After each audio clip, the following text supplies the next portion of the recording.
আয়কর দপ্তরের পরে এবার কেন্দ্রীয় এজেন্সি সিবিআই। বৃহস্পতিবার সকালে পশ্চিম বর্ধমান জেলার আসানসোলে বার্নপুরে কেন্দ্রীয় বাহিনীকে সঙ্গে নিয়ে আসে সিবিআইয়ের একটি দল। তারা বার্নপুরে রামবাঁধ এলাকায় অবসরপ্রাপ্ত সিআইএসএফ এর জওয়ান ও এক কয়লা ব্যবসায়ী বাড়িতে অভিযান শুরু করে। বেলা 12টা নাগাদ ওই ব্যবসায়ীকে জিজ্ঞাসাবাদের জন্য সিবিআইয়ের আধিকারিকরা আটক করে নিয়ে যায়। শ্যামল সিং নামে সিআইএসএফ এর জওয়ানরা সুবিশাল বাড়িতে সিবিআইয়ের আধিকারিকরা আছেন বলে জানা গেছে। বুধবারই আয়কর দপ্তর বার্নপুরের তৃণমূল কংগ্রেসের প্রাক্তন বিধায়ক মোহাম্মদ সোহরাব আলী, ছাট লোহার কারবারি সৈয়দ ইমতিয়াজ আহমেদ ও আসানসোলে ব্যবসায়ী মহেন্দ্র শর্মার বাড়ি ও অফিস সহ 7টি জায়গায় তল্লাশি চালায়। 24 ঘন্টারও বেশি সময় পার হয়ে গেল বৃহস্পতিবার সকালের খবর বেশ কিছু জায়গায় আয়কর দপ্তরে তল্লাশি চলছে। আরও জানা গেছে, কয়লা পাচার মামলায় বেশ কয়েকজনের বাড়ির তল্লাশি চালানোর জন্য অনুমতি চেয়ে সিবিআই তরফে আদালতের কাছে আবেদন করা হয়েছিল। আদালত সেই অনুমতি মঞ্জুর করার পরে বৃহস্পতিবার সকালে কেন্দ্রীয় গোয়েন্দা এজেন্সি তৎপর হয়। তারপরই এই অভিযান চলে। পরপর দুদিন দুই কেন্দ্রীয় এজেন্সির অভিযান ও তল্লাশিতে গোটা আসানসোল শিল্পাঞ্চল জুড়ে চাঞ্চল্য ছড়িয়ে পড়েছে।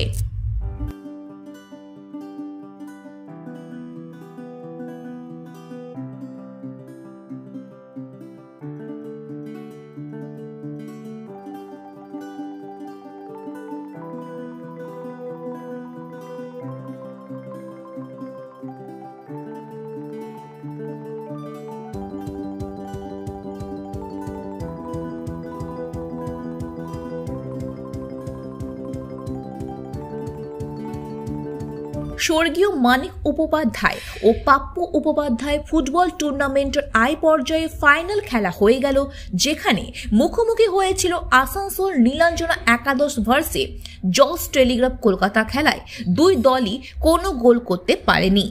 অবশেষে ট্রাইব্রেকারের সিদ্ধান্ত নিয়ে জয়ী হয় নীলাঞ্জনা একাদশ। এদের হাতে ট্রফি তুলে দিলেন বলিউডের নায়িকা ভাগ্যশ্রী। এছাড়াও উপস্থিত ছিলেন আসানসোল কর্পোরেশনে মেয়র তথা বারাবণী বিধায়ক বিধান উপাধ্যায়, পঞ্চায়েত সমিতির সভাপতি আসানসোল কর্পোরেশনে এমআইসি খেলাপ্রেমী সুচিস্মিতা উপাধ্যায়। চোখে দেখার মতো একটা টিমের খেলার মধ্যে আজ হলো শেষ খেলা।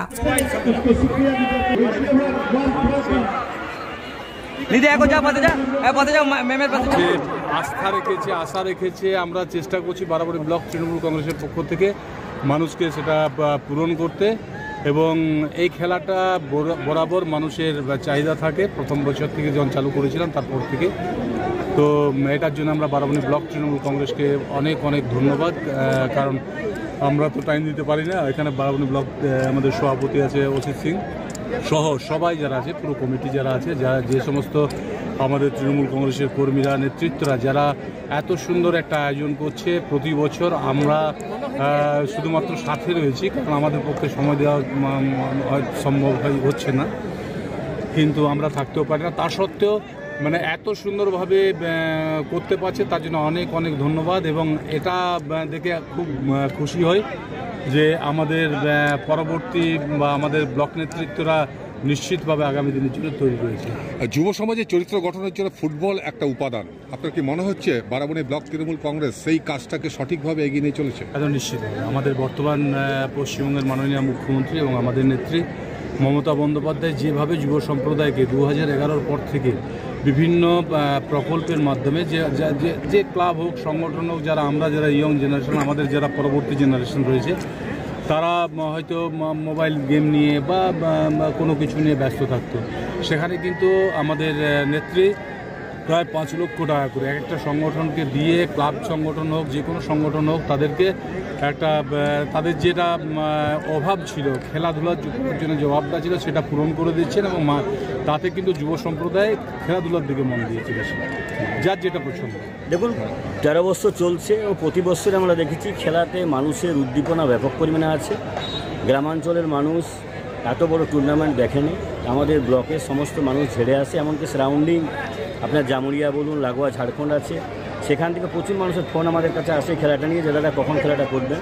তো আমরা এমএলএ সহযোগিতায় সবসময় চেষ্টা করেছি খেলাটার মান বৃদ্ধি করা, এবং আমাদের ভারতবর্ষের সমস্ত টিম এসেছে, পাঞ্জাব বলুন, আসাম বলুন, সিকিম বলুন, আউটসাইডার প্রতিটা টিম আমাদের এখানে খেলে গেছে।